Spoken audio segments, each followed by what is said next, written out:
Langsung saja ya, hari ini Ibu absen untuk kehadiran kalian.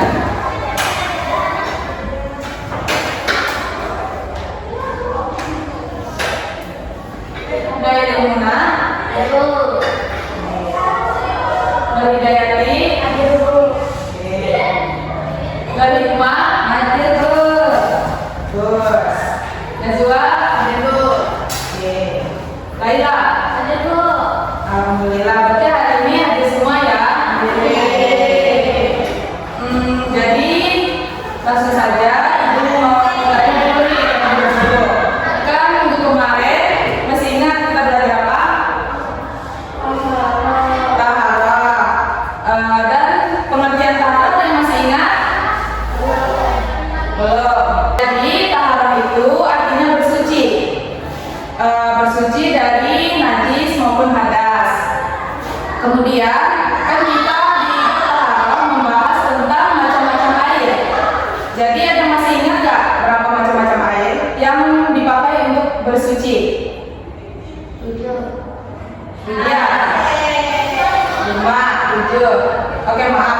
Jadi maksud Ibu macam-macam air itu ada 5. Jadi beda lagi yang untuk bersuci.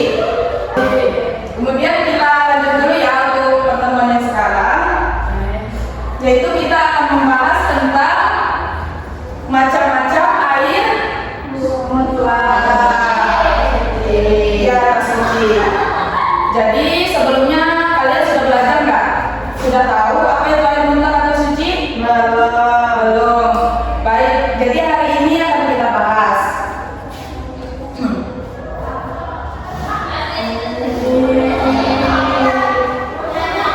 Kelihatan nggak? Nah, jadi Ibu mau kalian baca satu-satu ya. Ini ada berapa orang? Ada 5. Jadi untuk macam-macam air mutlak ini ada 7. Dan ini ada pengertiannya. Jadi boleh maju? Boleh. Bisa dibaca ya ini pengertiannya. Jadi pengertian air mutlak adalah air suci dan mensucikan yang mana air ini masih murni dan belum tercampur dengan najis. Maka air ini dapat digunakan untuk bersuci selama bau, rasa ataupun warnanya belum berubah. Baik, terima kasih ya. Jadi Ibu ulangi sedikit ya untuk pengertian air mutlak ini adalah air yang suci dan mensucikan. Yang mana air mutlak ini murni dan bisa dipakai untuk berwudu, mandi, dan menghilangkan najis. Dan selanjutnya macam-macam air mutlak ini ada 7. Bisa diulangi ada berapa? 7.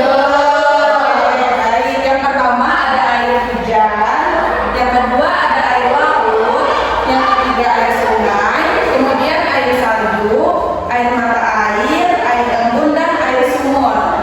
Jadi bisa diulangi dari Hidayati. Yang pertama ada air apa? Air hujan, kemudian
air.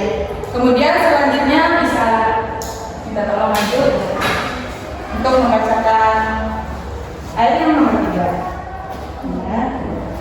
Air sungai adalah air yang mengalir sepanjang sungai secara terus-menerus dan air ini juga sah dipakai untuk bersuci. Oke, terima kasih. Jadi yang ketiga ini air sungai. Nah, untuk air sungai ini pasti kita juga sudah sering kali ya. Contohnya kayak di Amputes ini, itu di bawah jembatan Kalimaran. Nah, itu air sungai, air yang mengalir dan juga bisa dipakai atau digunakan untuk bersuci. Kemudian selanjutnya bisa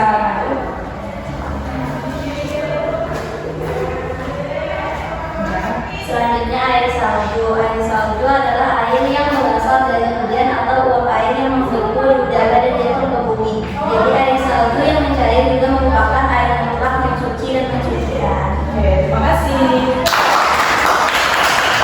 Nah, jadi untuk yang selanjutnya ini air salju. Kalau air salju ini kan tidak ada nih di Indonesia. Jadi air salju ini adanya di luar negeri. Dan air ini juga bisa dipakai untuk bersuci.